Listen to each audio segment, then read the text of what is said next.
Okay. All right, perfect. Hi, everyone, and thanks for joining us today on Zoom. Thank you to everyone as well watching this talk on YouTube. It is our great pleasure here at the University of Toronto Robotics Institute, and my great personal pleasure to hear a talk from Professor Ani Majumdar from Princeton University. Ani is a faculty member at the Mechanical and Aerospace Engineering Department, and also affiliated with the Computer Science Department, as well as working part-time at the Google AI Lab as a visiting research scientist. Ani received his PhD in electrical engineering and computer science from MIT in 2016, working with Russ Dedrick, and he also received his undergrad, his bachelor's in mechanical engineering and math from UPenn in 2011. After his PhD, he did a postdoc stint at Stanford from 2016 to 2017, working with Marco Pavone and other really experienced people at the Autonomous Systems Lab in the Aeroastro department. Ani's research is known for its technical rigor and attention to detail, as well as for striving to provide guarantees for learning-based control systems. You will see this from his talk today, but also it was also evident during his PhD research, where among many other accomplishments, he managed to make robust control methods such as LQR trees practical while not sacrificing safety guarantees and convergence guarantees. He is a recipient of the ONR Young Investigator Award, the NSF Career Award, the Google Faculty Research Award twice, the Amazon Research Award twice, and the Young Faculty Researcher Awards from TRI. He also got many other awards in terms of Best Conference Paper Award at ICRA, Best Paper of the Year Award from IJRR, as well as the Alfred Reinstein Faculty Award and the Excellence in Teaching Award from Princeton. So without further ado, let's give a warm welcome to Ani Majumdar. All right. Yeah, thanks so much, Florian, for the introduction and for the invitation to present. I'm really excited to be here today. So today I'll be telling you about some of the work we've been doing in my group on controlling agile robotic systems and ensuring that they operate with some formal guarantees on safety and performance in complex environments. So over the last few years in my group, we've been thinking about how machine learning and deep learning in particular fit into this picture of providing meaningful formal guarantees on our robotic systems. So as we all know, there's been an increasing adoption and excitement around deep learning, adoption in terms of perception and control pipelines for many different robotic systems, drones, autonomous vehicles, and also robotic manipulators. I think a lot of the power of deep learning comes from its ability to handle rich sensory inputs, such as vision, and process them into representations that can then be used for downstream tasks, such as planning or control. And in the context of robotics, we can even think of training deep neural networks end-to-end, all the way from raw sensory inputs, RGBD images, all the way to actions. And so the question I'm going to think about today is, if we have this kind of architecture, if we have neural networks as part of our perception or control loops, how can we ensure that they're going to remain safe and perform well when we deploy them, particularly in kind of previously unseen environments. So I think that's really the main challenge that I'll focus on. So how can we guarantee generalizations? How can we provide guarantees on safety and performance beyond the finite number of training environments that we use for our machine learning systems? So I'll use this as a kind of running example throughout the talk. So imagine that you have a drone and you're training a vision-based controller, a neural network that takes in raw sensory inputs and outputs actions in order to avoid obstacles and navigate maybe to some goal location in these indoor environments. And let's say you have access to some finite number of different training environments that you can use to train your neural network for navigation. So the question we're going to think about is what happens when you take this finite training data set, you use some learning algorithm, maybe some reinforcement learning technique to learn a policy, maybe in the form of a neural network. And then you take this policy and then you deploy it on the 1001st environment, some environment that was not part of your finite training data set. So what can we say in terms of the safety or the performance that your policy will achieve on this 1001st environment? And can we provide any meaningful guarantees on safety and performance when you deploy your system beyond the training data set? So I think the challenge of generalization is something that we really see in learning-based systems that are deployed out in the wild. This is one of Tesla's vehicles that's driving down a road at kind of evening time. And what's interesting here is the output of the perception system. So you can see that it's seeing a yellow traffic light when in fact there isn't one. It's just the sun that's kind of low down in the sky. And it's interpreting that as a yellow traffic light that's causing the car to try to stop. In this case, the human driver is paying attention and they're overriding the stopping command. They're pressing the gas pedal, if you noticed at the bottom of the video. But if this was kind of fully autonomous, this could have potentially led to a bad accident. So the point I want to make here is that the perception system for this vehicle is trained on gigantic amounts of data, lots and lots of different environments, but it's failing to generalize to this previously unseen environment. We see this in other examples as well. This is another example of one of Tesla's vehicles. So the person here is testing out the vehicle in different settings with different objects on the road. This time we'll spin the chair, so it no longer is considered a static object. Oh, nothing on the chair.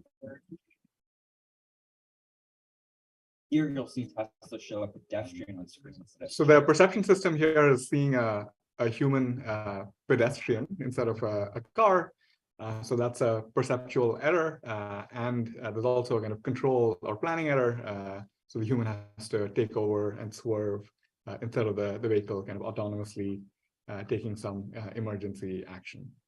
And I think we see this lack of generalization ability not just in the realm of autonomous vehicles, but in many other domains as well, where we have some finite number of training environments that we use and then deploy our system in different scenarios. So I think I would argue that current learning-based systems fail to generalize to even mildly different environments. And I see this as a fundamental technical challenge if you're trying to deploy these systems out in the world and want to have some formal safety assurances for how these systems will behave. So there's been a lot of empirically focused work on trying to improve generalization, particularly in the kind of context of reinforcement learning, so techniques such as domain randomization, data augmentation, regularization, and so on. The focus that we're going to have in this talk today is slightly complementary. So we're going to think about how we can make some formal guarantees on generalization under some assumptions that I'll describe in a bit. So there's some work on trying to ensure safety for learning-enabled robotic systems. Most of this work falls under the umbrella of what's known as safe learning. So the problem formulation in safe learning is typically to ensure that your robot doesn't violate any safety constraints during the learning process. So just to make this concrete, imagine you have a drone that's learning to perform a new maneuver. So the goal here would be to ensure that as the robot is learning, as it's updating its policy, it doesn't violate any safety constraints, so it doesn't collide with the ground or the obstacles, for instance. And there have been a number of approaches that have been proposed to tackle this problem of safe learning, for instance, based on Hamilton-Jacobi reachability theory, safe reinforcement learning, robust MPC, Gaussian process regression, and also techniques based on formal methods. So the point I want to make here is that the typical safe learning formulation considers safety during the training process. So as the robot updates its policy, how to ensure that it doesn't violate any safety constraints. And typically you assume that the environment that the robot is kind of doing its learning in remains fixed. Whereas the focus of the talk today is going to be not on safety during the training process, but rather safety during testing or deployment in environments that are beyond the training data set. So I'll particularly focus on robotic systems that have nonlinear or hybrid dynamics, rich sensory inputs. Again, think of vision or depth sensing, and neural network-based control policies that take these raw sensory inputs and map them somehow into actions. And my goal today is basically to try to convince you that it's possible to make some pretty non-trivial and meaningful guarantees on generalization for these kinds of robotic systems. All right, so I guess before I do that, I just want to spend one slide maybe justifying this research theme of making formal guarantees. So I think there are a number of reasons we might want to have some formal guarantees, formal safety assurances for our safety-critical robotic systems. Of course, in addition to empirical evaluation, I think having safety guarantees and empirical evaluation gives us more confidence that our robots will, in fact, remain safe when they're deployed out in the real world. I think thinking about formal models and formal guarantees also helps us state our assumptions really clearly and formalize precisely what we mean. So, for example, what exactly do we mean by generalization in these robotics contexts? And I think good formal models, things like back learning or communication or computation, I see as being potential long-term enablers of progress. We can also check when our assumptions break. So if you have some formal guarantees, you see that the guarantees are not valid out in the real world, then that tells you that there's some assumption in your theory that's breaking, and you can maybe go back and fix the theory. And finally, thinking about formal guarantees can also lead to algorithmic insights, as I'll try to describe in the talk today. So in our group, we've been working on 3 different directions that's motivated by this challenge of providing guarantees and generalization for learning-based control of robotic systems. So today I'll mostly focus on the first 2. So the first one is thinking about how we can learn vision-based control policies with associated generalization guarantees. The second direction is thinking about cases where you deploy your robot in environments that are pretty different from the ones that you use to train it. So particularly, how can we do out-of-distribution detection and out-of-distribution generalization? We've also been thinking about kind of a complementary question of other fundamental limits on safety or performance that come from imperfect sensing. So if your robot has a particular sensor with particular noise characteristics, does that impose a fundamental limit on the safety or performance that you can impose or that you can get with that sensor?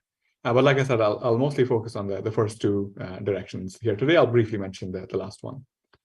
So let's start with the first question. So how can we learn policies, again, vision-based policies that have some associated guarantees on generalization? So let's try to formalize exactly what we mean by generalization.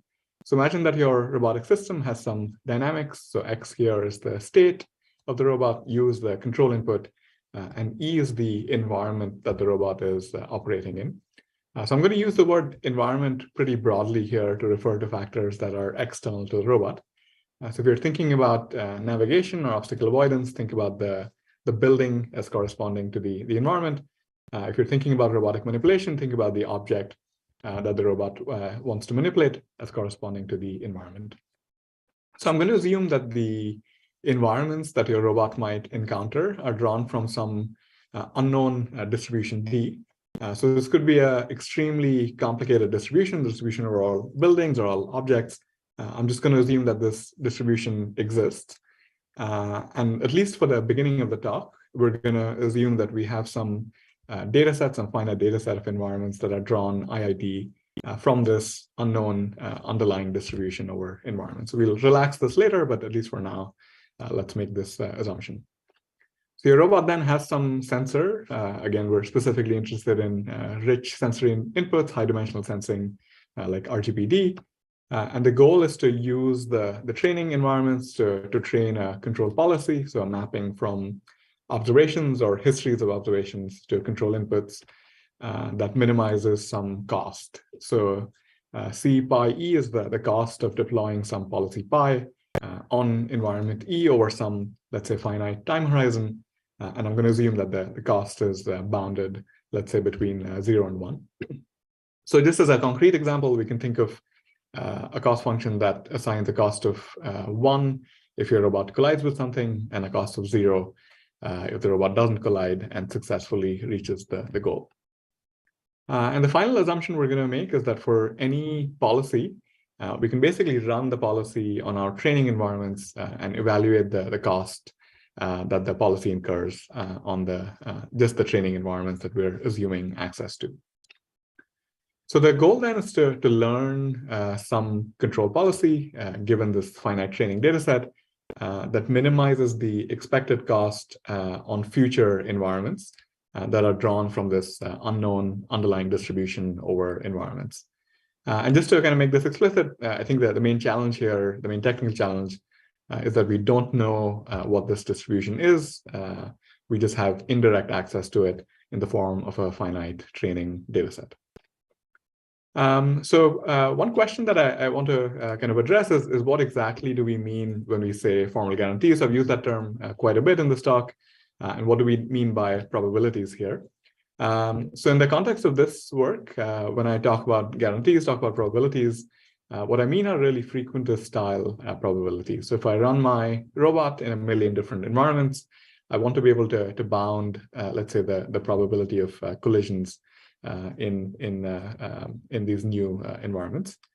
So this is different from the kinds of probabilities you might get with a Bayesian approach. So for example, based on Gaussian process regression.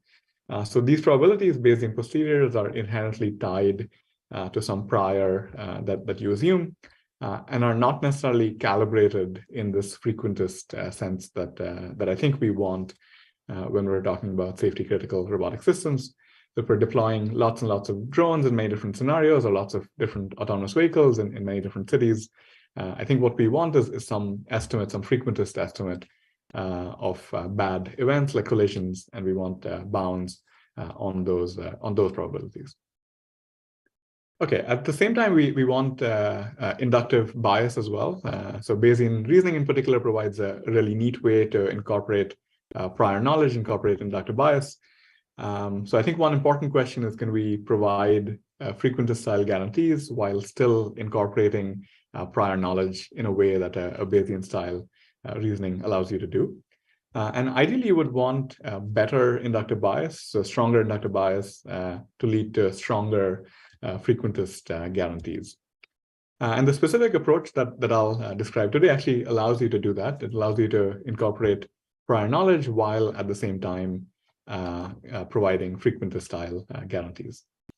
The main technical tool, the main technical hammer we've been exploring in our group recently comes from generalization theory in theoretical machine learning. Most of this prior work has been developed in the context of supervised learning problems, things like image recognition. And the specific framework we've been exploring is what's known as PAC-based theory. So PAC stands for probably approximately correct. That's kind of the frequentist part, Bayes theory. So the main technical idea is to take these bounds, take this theory, which has been developed in the context of supervised learning, and basically extend them, translate them into the policy learning setting that I formalized a few slides ago. So the main result here is basically going to be an upper bound on the quantity that we care about, so an upper bound on the expected cost on future environments.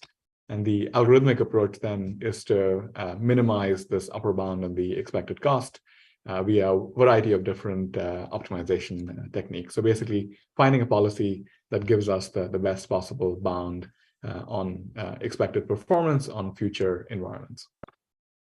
So I'll give you a really quick intro to PAC-based theory, just the kind of highlights. I'll first describe it in the context of supervised learning, and then I'll describe how we can extend that to the policy learning setting that we're interested in. So in the supervised learning setting, we're going to assume, again, that there's some unknown distribution D from which your inputs are drawn. So if you're thinking about image classification, think about a distribution over all images that your robot might encounter. We're going to assume, again, that we have some training data set of examples and labels that are drawn IID from this distribution. And PAC-based theory applies to learning algorithms that have the following pretty general structure. So instead of working with deterministic hypotheses, what we're going to do is work over distributions over hypotheses. So to make this concrete, imagine that you have some neural network architecture that you've chosen, that's like parameterized by some weights. So we're going to define distributions over hypotheses by defining distributions over the weights of the neural network. So before seeing any data, we're going to choose a prior distribution over the weights of our network. After seeing the training data set, we're going to choose a posterior distribution P, potentially based on the prior and also the training data set that we now have access to.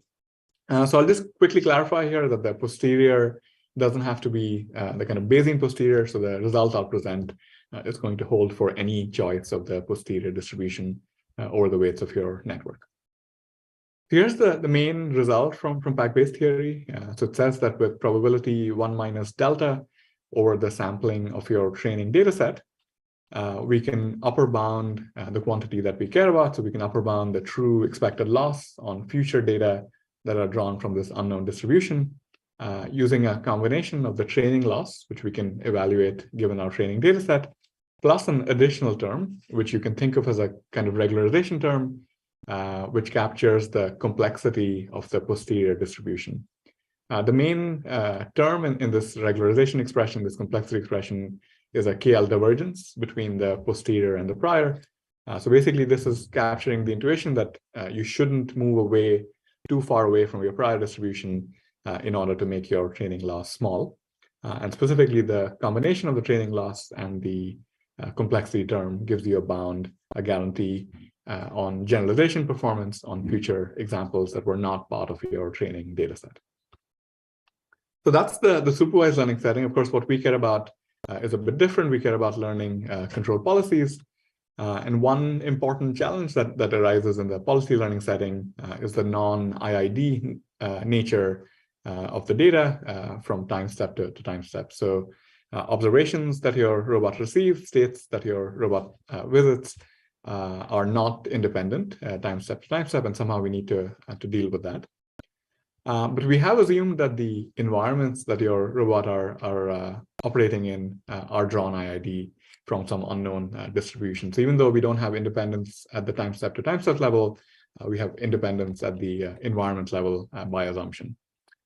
So that's kind of the main thing that makes us, that allows us to use the results or extend the results from supervised learning to the policy learning setting.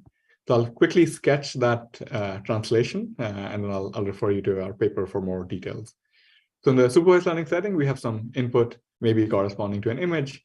We have a hypothesis that takes the input, maps it to a label. We have a loss function that tells us how well any hypothesis does on any given image. And pack-based gives us this guarantee on expected loss on new input data. So we're going to take our policy learning setting and basically map it onto the supervised learning setting by thinking about the environment that the robot is operating in as corresponding to the input, the policy as corresponding to the hypothesis. So the policy indirectly maps the environment to sequences of actions, so indirectly via sensor observations. We have a cost function that tells us how well any given policy does on any given environment. And with this kind of mapping, which I've presented informally here, you can extend the main result from pack-based to the policy learning setting. So here's the results. It looks pretty similar to the supervised learning setting. So it says that with probability 1 minus delta, delta is a parameter that you can choose over the sampling of your training data set. We can upper bound the quantity that we care about, the expected cost on future environments, as a combination of the training cost plus this exact same kind of regularization term. And this bound holds for all possible choices of the posterior distribution. So this provides a guarantee on generalization performance beyond the training data set. And this is something we can calculate. The bound is something we can calculate given just the training data set. So the algorithmic approach is basically to minimize this upper bound. So to find a distribution over policies that gives us the best possible guarantee on generalization that we can get. The way we do this is by parameterizing prior and posterior distributions over the weights of our neural network policy. And then we train a posterior distribution using your favorite kind of policy learning techniques in order to minimize this upper bound that comes from pack-based. So at the end of this process, we have two things. One is a distribution over policies, and the other is a certificate, a guarantee on generalization performance to novel environments. So I guess the kind of natural next question is how well does this work on kind of realistic examples? So one of the first examples we tried this out on was a drone obstacle avoidance example using the Parrot swing drone. So this is a fixed wing and a quadrotor kind of hybrid. So it takes off vertically and then transitions to forward flight. The sensing here is in the form of a depth image.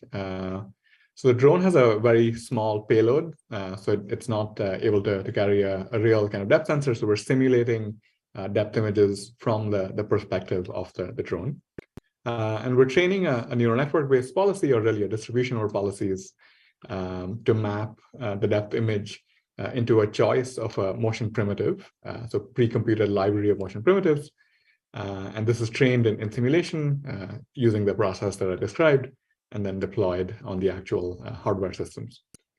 So for this setting here, the guarantee that we get from Packbase using 1,000 training environments is about 93%. This is bound on the success rate, so 1 minus the cost. And if you run this on many different environments, we see that the empirical success rate on hardware is about 93.3%. So the theoretical bound we were calculating using the theory is actually translating onto the real world kind of hardware system, which is pretty exciting. So I'll just play the video here just to give you a sense for what this looks like.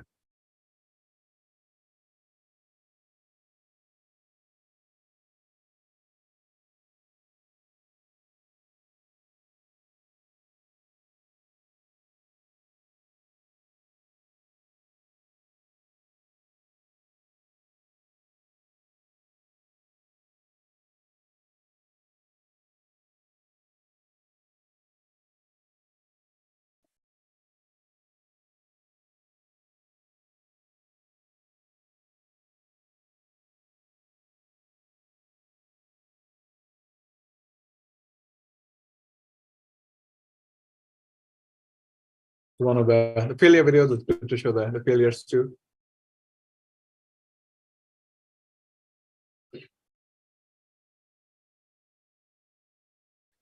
So we also implemented this on different examples. So this is a grasping example where we have a real RGBD sensor. This one is not simulated. So in this case, we collected some demonstrations using a 3D mouse to train our prior distribution. So we're basically using imitation learning to train a prior. And then we trained a posterior distribution using this kind of Packbase framework that I presented. So this was trained purely in simulation, and we deployed it on previously unseen objects in the form of mugs on the hardware platform. Again, for this setting, the bound and the success rate we get is 93% or so. The prior, which is trained using imitation learning, gets a 83% success rate. And then once we train the posterior using Packbase theory, the success rate in sim is about 98%. And on hardware, it ranges between 96 and 100%. These are kind of different random seeds.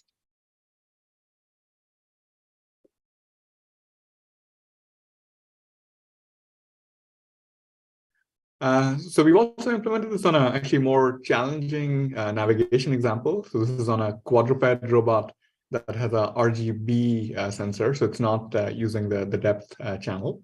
And the goal here is to kind of navigate in these indoor environments and get to a goal location that's marked on the floor with the yellow kind of piece of paper.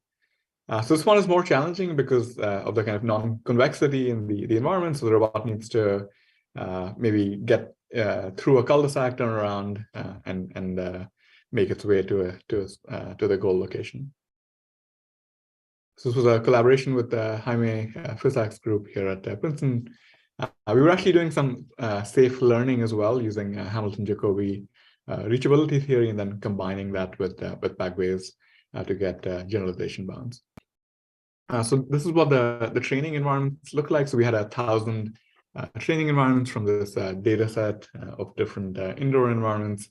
So these are actually photorealistic environments, even though the picture These are kind of like low resolution pictures, but the actual simulator gives you pretty photorealistic renderings of the robot's sensors. The bound on this example with Pagways is around 70% on the success rate. The success in sim and success in real are roughly kind of 77 to 78% for getting to the goal. And then we have higher success rates if you're thinking about just the collision avoidance problem.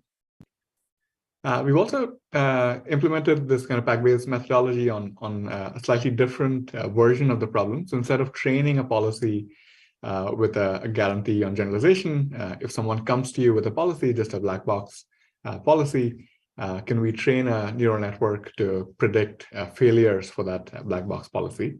Again, just using vision. And if you can predict failure, then you can potentially do things like execute an emergency maneuver. And Pagways in this context allows us to train a failure predictor with guaranteed bounds on the false positive and false negative error rates of prediction. So here's a video showing that working on the drone. So again, the setup here is there's some black box control policy, and we have a kind of monitor on top of that that's going to predict whether running the policy in the future is going to lead to a failure.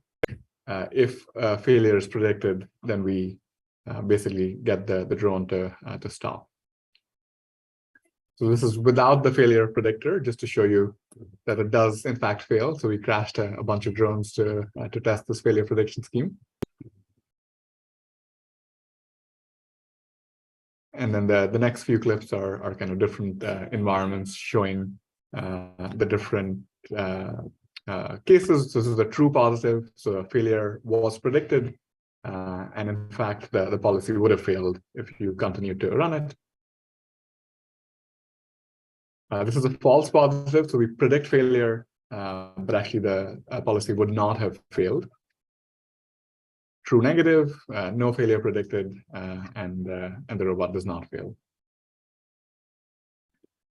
So in this case, the expected kind of failure rate of the black box policy is about 25%, and the bound that we get on the failure prediction, so false positive plus the false negative, is about 12.8%.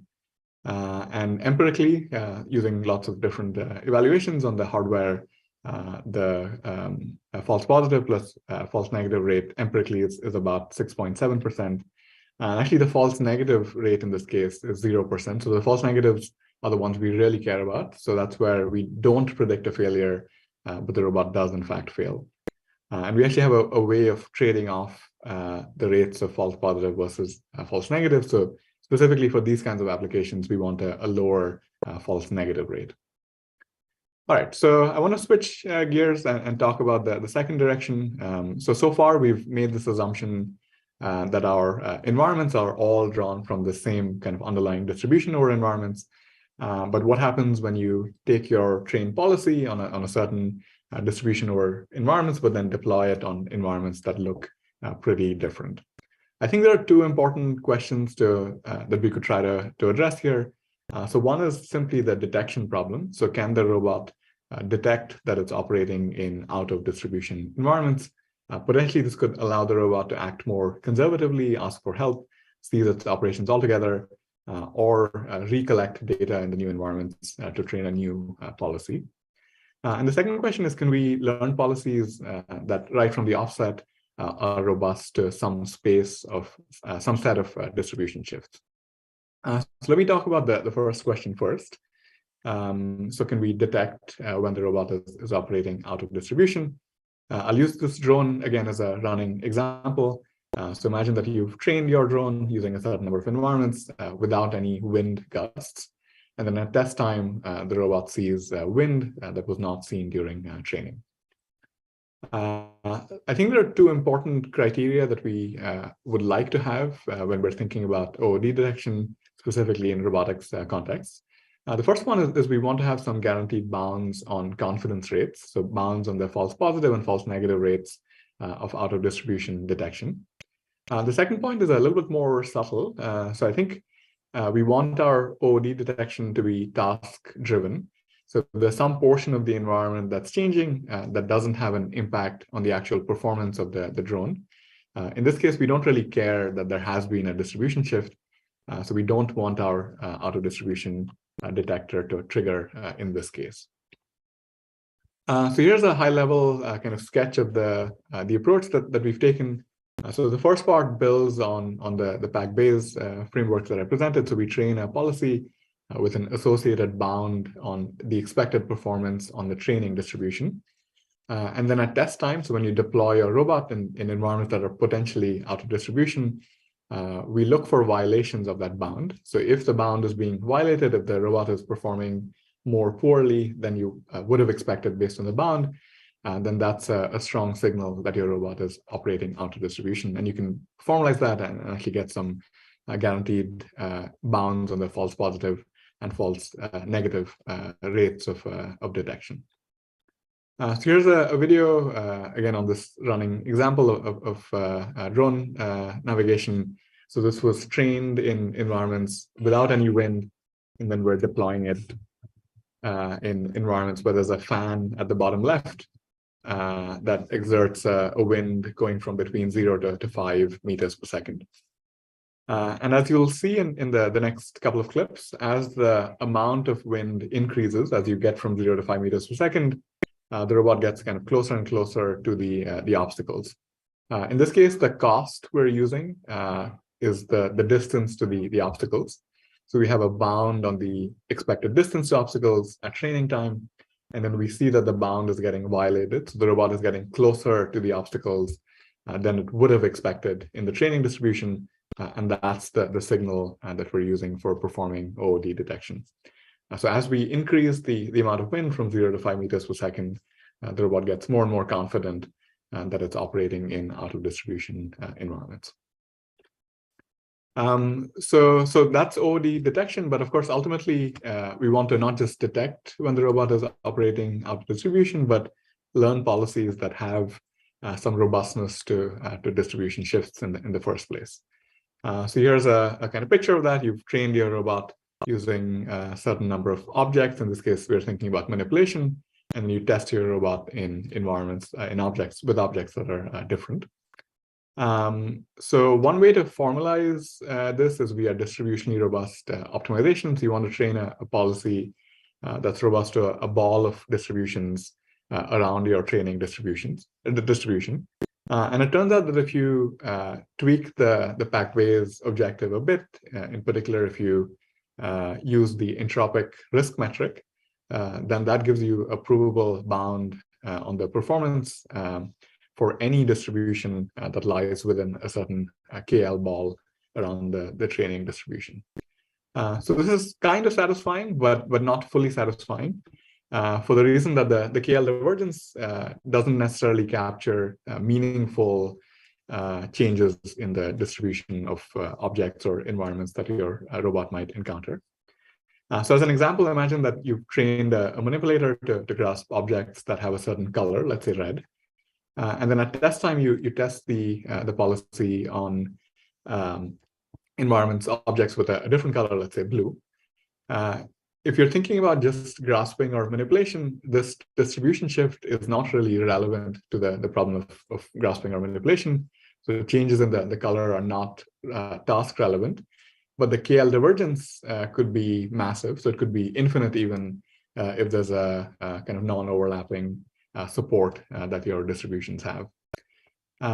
So I guess one approach that we've taken, one way to think about this problem, to tackle this problem, is to learn some representation of your environment, some latent kind of representation of your environments, where distances in that latent space correspond to differences in task performance, so differences in cost, for example.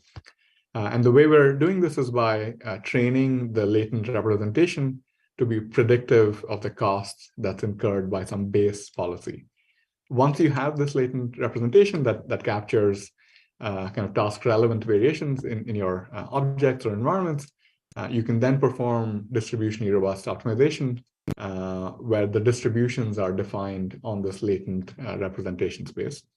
And specifically here, we were using Wasserstein distances to capture distribution shifts. I guess one of the reasons for that is that you can do distributionally robust optimization in this setting by generating adversarial objects in a kind of careful way. So we implemented this on this grasping example. So we had a training set of different objects, and then we're testing this out on the hardware again using vision-based policies. And then we compared this with other more standard techniques like domain randomization, where you randomly generate objects with different geometries. And we found fairly significant benefits of doing this kind of distributionally robust optimization using our learned latent representation of objects. And we test this on many different objects. All right, so let me just end in the last few minutes with some directions we're thinking about for current and future work. So I mentioned we've been thinking about a kind of complementary question. So in this talk, I was focusing on making guarantees on control policies that are processing rich sensory inputs like vision. We've also been thinking about the question of fundamental limits. So to motivate this, let's think about this kind of debate in the autonomous vehicles world on what sensing we should be using for autonomous driving. So companies like Waymo and other companies are using a multimodal approach. So not just using vision, but with other sensors like LiDAR, for instance, whereas Tesla is committed to a more kind of camera-only approach to autonomous driving. So one kind of question you could ask is it possible to achieve the same level of performance using just cameras as you could with cameras plus other sensors like LiDAR? Or is there some fundamental limit on safety that you can achieve with just if your robot only has access to cameras? So I won't go into the details here. I'll point you to a paper that we presented at RSS this year, where we were exploring some information theoretic techniques based on generalizations of Fano's inequality for establishing these kinds of fundamental limits. So we're not at the point where we can kind of definitively answer this question about camera only versus not, but we've thought about examples that are kind of motivated by this basic question. We've also been thinking about how we can improve the strength of the generalization guarantees that we get from pack-based theory. I think one approach is to increase the scale of the training data sets that we're using for our policy learning. Another approach that I'm pretty excited about is to think about guarantees that are more modular in nature. So for instance, could you use something like pack-based or some generalization theory framework to provide guarantees on errors that your perception system makes? So the perception system maybe is responsible just for going from RGBD images to bounding boxes. And then you combine that with some more traditional techniques for doing safe motion planning. The main technical challenge here, again, has to do with distribution shift. So if you have some images, some observations that you've collected to train your perception system, and you get some generalization bound for that, what happens when you use that perception system as part of a planner is that the distribution over observations that your robot sees is now going to be different from what you use for training. So I think finding ways to combine these kinds of guarantees, like more traditional guarantees that come from safe planning approaches with generalization bounds on perception, I think is an important technical challenge. And finally, thinking about different ways of embedding prior knowledge. So I mentioned using imitation learning to define the prior distribution for pack-based. We've also been exploring some other techniques, so approximate generative models, or even techniques based on meta-learning. So just to conclude here, so I presented our framework using generalization theory for providing, I think, reasonably strong bounds on performance for robotic systems that have rich sensory inputs like RGBD images and neural network-based policies that are processing these observations. I also presented this work on doing auto-distribution detection with bounds on false positive and false negative rates of detection, and also out of distribution generalization. So yeah, I guess hopefully I've convinced you that there's some kind of interesting theory here that's been developing over the last few years that has some potential to allow us to make formal guarantees on generalization and safety for learning-based control of robots. So this is our research group. So we have 8 PhD students currently. Sushant Veer, who was a postdoc in the group who was involved in a lot of this work, is now at NVIDIA in the autonomous vehicles group. So yeah, I'll leave you with this conclusion slide and take any questions you might have. Thank you.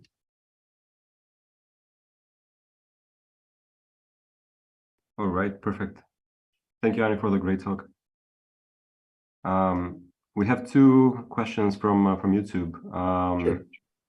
Abhishek Gudar is asking, the regularization term seems to say, don't encourage policies that are too far from what was learned during training. Does this limit the expressivity of the learned policy distributions? Yeah, I think that's a good question. So the way I think of it, I think of the complexity term is as a regularization term. So it's basically preventing you from overfitting. So it's saying, don't move too far away from the prior in order to just make the training loss small. So there's a kind of tension. So you want to make your training loss small while keeping the complexity term also small, and those are kind of in opposition. In terms of yeah, I guess limiting the expressivity, we're still working with potentially kind of large neural networks that have many parameters. So in that sense, we're not necessarily constrained in terms of expressivity, but yeah, the regularization term is saying essentially don't overfit, and so make sure that you're not just minimizing the training loss, but you're actually going to also generalize to new examples. Perfect. Anyone else has a question from the Zoom audience?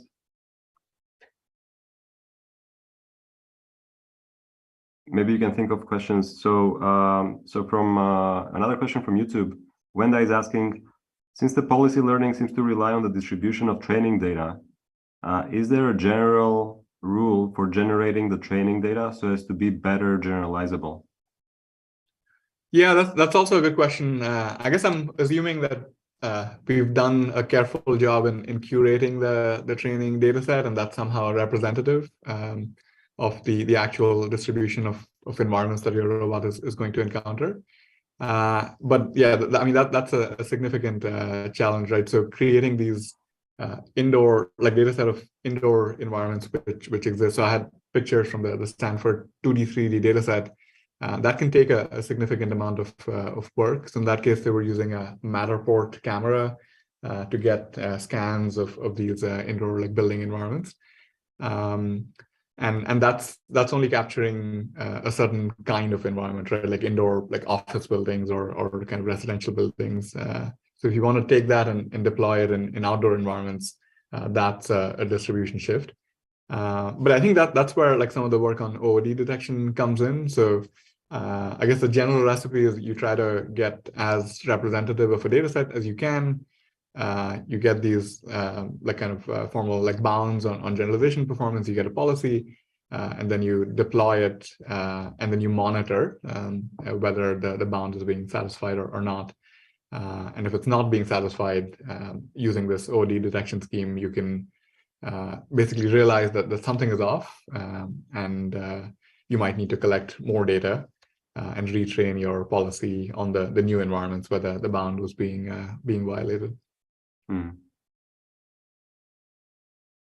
Any other questions from the Zoom audience? I have just more out there question about. Sure. So this is about training policies with these generalization bounds under consideration, and then you talk briefly about checking if a policy is going to fail or not, a black box policy. Yeah.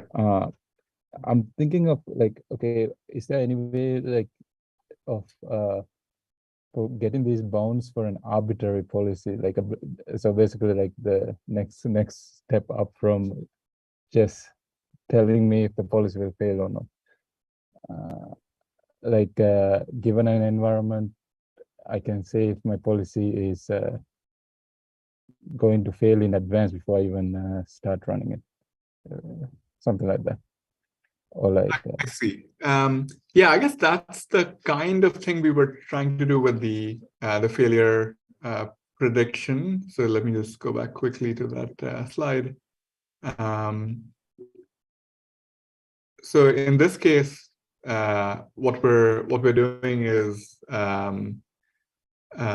essentially predicting on a specific environment whether the black box policy is going to fail or not, and then taking some I guess some kind of evasive action, some emergency maneuver if the failure is predicted. So I guess you mean maybe sorry, go ahead. So maybe the thing I didn't understand is this like running alongside the policy at any given time, telling is my policy going to fail at this given with this given input? Exactly. Yeah. So it's running constantly as kind of a you can think of it as like a monitor, like a safety monitor. So this is a black box policy that's running nominally, and then the failure predictor is like constantly predicting, like, is this policy going to fail? Is this policy going to fail? And if so, then it overrides it and performs the emergency maneuver. So I guess one motivation for this could be if the black box policy is a human, right? So in that case, nominally you let the human control the drone, but then if there's a failure that's predicted, then the kind of emergency maneuver kicks in and then prevent the failure. Yeah. Perfect. Yeah. Okay, that makes sense to me. Okay, thank you. Thanks. Maybe I can ask a question while people are thinking of their questions. So Sure. We've talked about this in the past a few years ago, but how do you have any sense for why sometimes in these back-based bounds, sometimes you get a loose bound and sometimes you get a tight bound?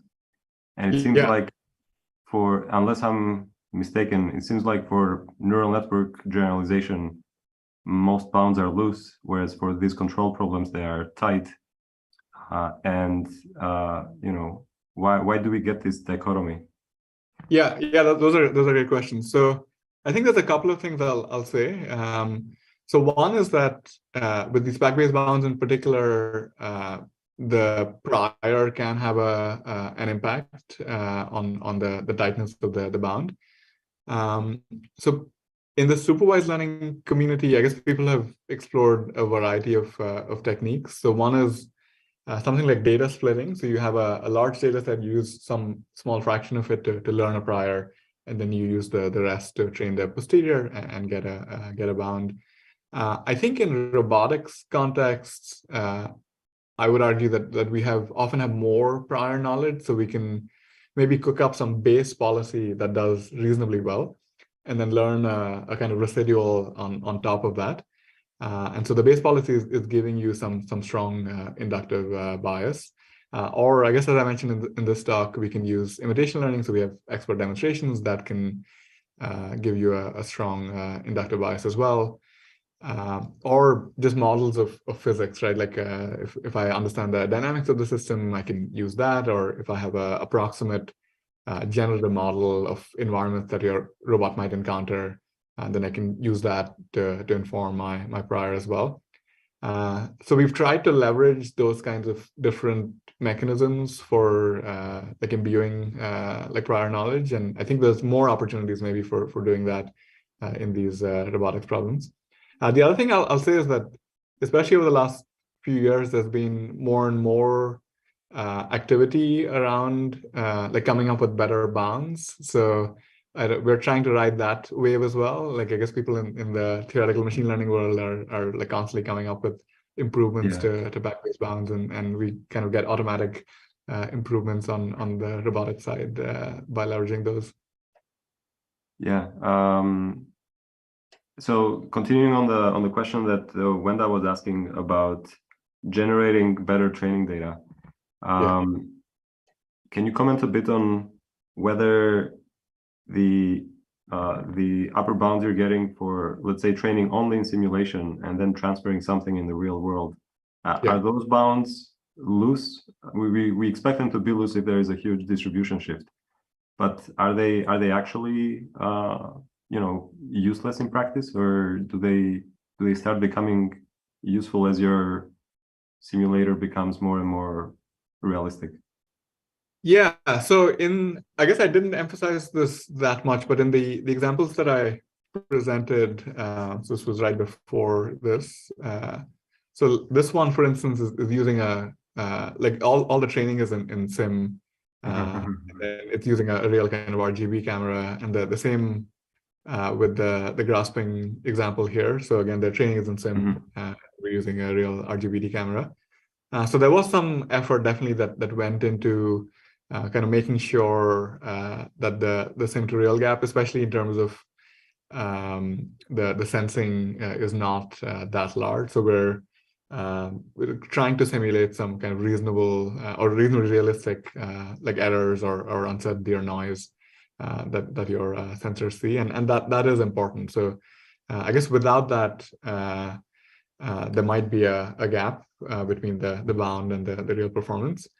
The other possibility, which maybe one could do I guess with more, well, in certain settings like manipulation, is do the fine tuning on hardware. So if you get a kind of reasonably good policy in sim, and then you do the last kind of fine tuning part to get the bound on the actual hardware environments. Yeah, I mean that's a possibility as well. Of course, that takes much more infrastructure and testing to make that happen, but maybe it's feasible in some settings. Got it. We have another question from Ben Isaac, who's asking. He's saying, "Thank you for your great talk. Could you please comment on whether the assumption for the drone flying in a new environment is that the robot dynamics remain fixed and only the environment dynamics change? Or does it assume that there is a two-way coupling between the robot dynamics and the environment dynamics?"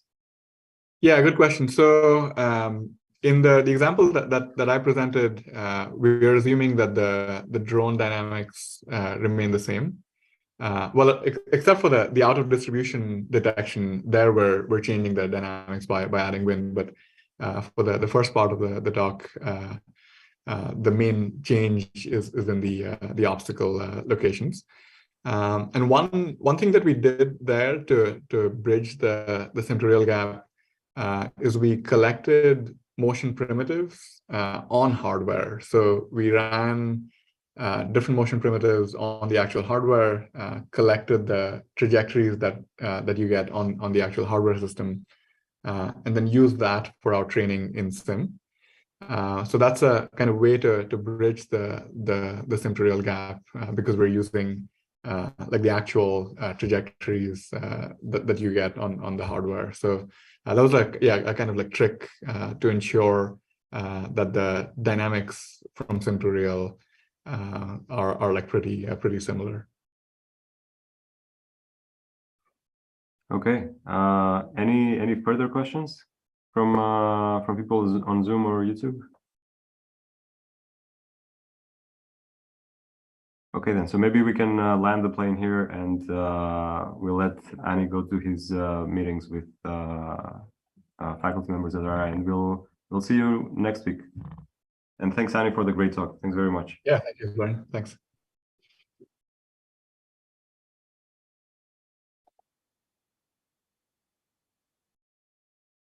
All right. Awesome.